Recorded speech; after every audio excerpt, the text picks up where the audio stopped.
Boost for the EU's flagging travel industry just a few months away. Well, more and more people are talking about it.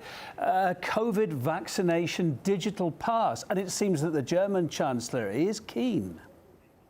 With respect to digital vaccination pass, all member states agree that we need such a thing. The technical preparations were done by the European Commission as well as member states in January. Now we need to implement this, so that there's compatibility among different national passes.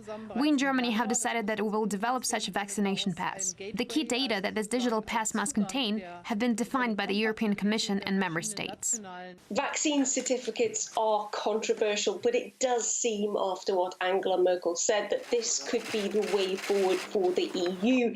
Now, Germany and France were originally said to be resistive to this idea, but the fact that she's now giving it the green light, well, that is a game changer. But while it seems that Angela Merkel was saying that this had been approved, there was a bit of a different story coming out from the leaders. In the official statement, it wasn't so sure, essentially saying that there would be a common approach and this would be an issue that would be revisited.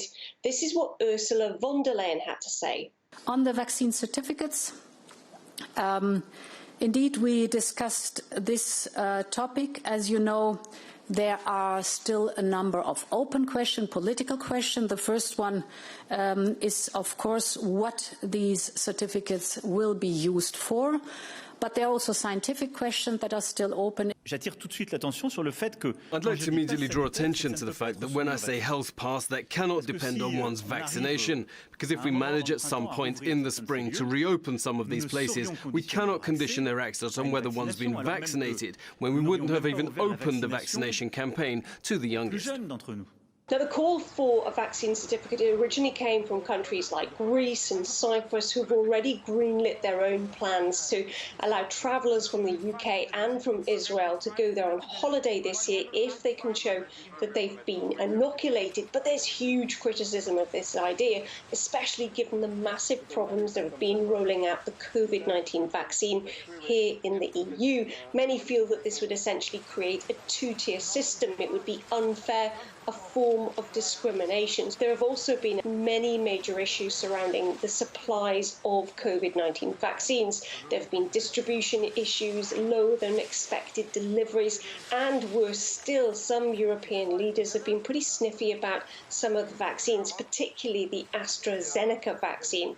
Now, the EU leaders, following their video conference on Thursday, also pledged quicker provision of the COVID-19 vaccine. This is what the joint statement from the leaders had to say. We need to urgently accelerate the authorization, production and distribution of vaccines, as well as vaccination. Well, Russia says it's ready to step up and send doses of Sputnik V to the EU. The vaccine was recently given a glowing report in the medical journal The Lancet, which ranked it as being one of the most effective vaccines against the virus.